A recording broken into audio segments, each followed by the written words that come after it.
This brief presentation will share some of the reflections of working in partnership with students on a QAA collaborative funded project between 4 universities: the University of the West of England, University of Brighton, University of Greenwich and University of Hertfordshire.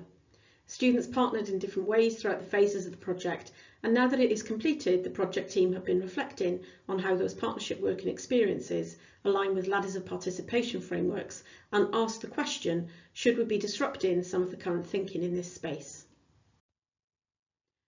Arnstein's ladder of citizen participation is a well-referenced and tested partnership working framework. Developed in 1969 in the context of urban planning, it presents a framework for shared decision-making with stakeholder engagement presented as an 8-rung ladder. Since its introduction, it has been widely applied and critiqued in a variety of contexts, including housing, planning, health, schools and higher education. It has been adapted by numerous authors, with the Holt adaptation being the one most popular in the education context. For simplicity in this discussion, we will just use Arnstein's ladder. The 8 rungs of Arnstein's ladder indicate increasing levels of active stakeholder engagement or partnership, with an associated implication for increased levels of autonomy or power. This is clearly evident in the 4 broad characterisations on Arnstein's ladder, where the bottom of the ladder is characterised as non-participation and the top degrees of power. In educational context, the bottom of the ladder is often characterised as tutor-controlled activity and the top student-controlled. On some versions of the ladder, this is also aligned with student engagement, with the bottom 3 rungs characterised as no engagement. The application of Arnstein's ladder to other contexts, including education, has criticised this implicit suggestion of a hierarchy in partnership. The very presentation as a ladder suggests that the rungs at the top cannot be reached unless you start on the lower rungs and progress your way up. This can unwittingly result in a perceived increase in value of activities at the top of the ladder as opposed to those lower down. Working with students to develop and evaluate the learning experience can take many forms, including pulse surveys, questionnaires, module surveys, focus groups, students as consultants and co-producers. This variety of approaches can all be placed on a rung of a partnership framework ladder. If the ladder is perceived as a vertical framework, the placing can create a perception of how valid or authentic the activity is, as an example of partnership working with students. Furthermore, the life cycle of students does not always align well with the life cycle of programme development work or pedagogic research projects.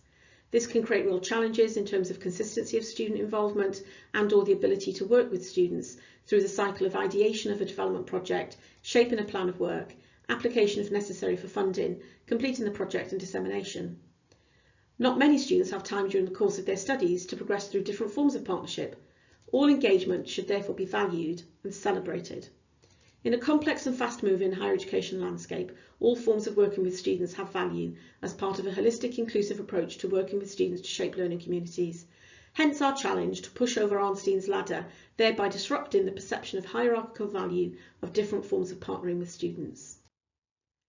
This project arose from transforming assessment practice in the collaborating institutions to be more inclusive, thereby supporting work associated with awarding gaps and student engagement and/or satisfaction with assessment and feedback. It was pitched as a blue skies thinking piece of work that resulted in a QAA collaborative project making the language of assessment inclusive. Student engagement and participation was embedded in different ways.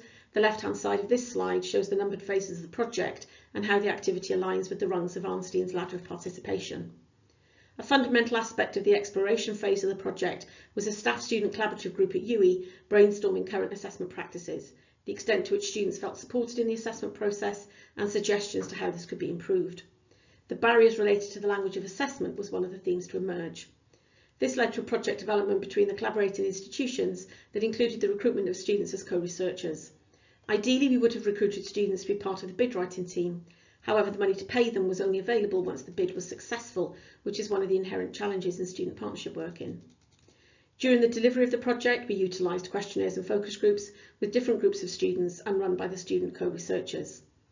In the final stages, the student co-researchers were equal partners in analysing data and designing the toolkit resource that was the main output of the project. Structuring and planning the right types of student participation, engagement and voice into the project at different times enabled many more student voices to inform and shape the work. Participation was meaningful for the phase of the project and not overly demanding on students during the data collection phases. It enabled multiple student voices and perspectives to be included, thereby informing the outcome, which was the toolkit. The questionnaire phase was led by module leaders who were able to position the work as being relevant to the student's specific learning experience rather than a disconnected, less personal university development. Responses were anonymous but could be analysed at the module level. Focus groups were led by students to encourage participation and honest reflection with peers. There was an appropriate level of reward and incentivisation linked with expected effort, which enabled the limited financial resources to be deployed effectively. The approach provided a way in for some students who may not have been ready to commit to a project, but who were interested in the topic. Some of these are now interested in being more involved in future work. The approach afforded a validity to all types of participation as appropriate to the stage and needs of the project. Partnership can't and shouldn't always be high-level activity. A ladder framework is useful to create a structure to locate or define different forms of partnership with the potential to think through issues such as time expected of students in the activity and appropriate reward for that time. A vertical ladder, however, can impose unhelpful perceptions of value. In reality, most developments in the learning space are cyclical, with researchers and practitioners often using action research approaches. For genuinely authentic approaches to partnership, we should be thinking of the phases of Arnstein's ladder in a cyclical way, and as a starting point for programmes, departments and universities to develop their unique framework, explaining how they work with students to shape learning. In fact, for our project, as we move from the design of the toolkit, which was the main output, to a pilot implementation and evaluation phase, we will once again need engagement of students as givers of feedback, testers of our product, and this will require value in partnership and collaboration with students on all rungs of the ladder. Do those participating in this dynamic conversation think that the sector has placed a perception of value on different forms of participation, with the associated consequence of a preoccupation with narratives of co-production? If so, are we in danger of a monotonic, static narrative of partnership working dominating the higher education landscape that potentially excludes students who are less able, willing or confident to engage in co-production? A piano metaphor may be more appropriate than a ladder to explain frameworks of participation. Each note is valued, richness of expression is generated by freely moving up and down the scale, and combining notes to create harmonious or even discordant chords of participation.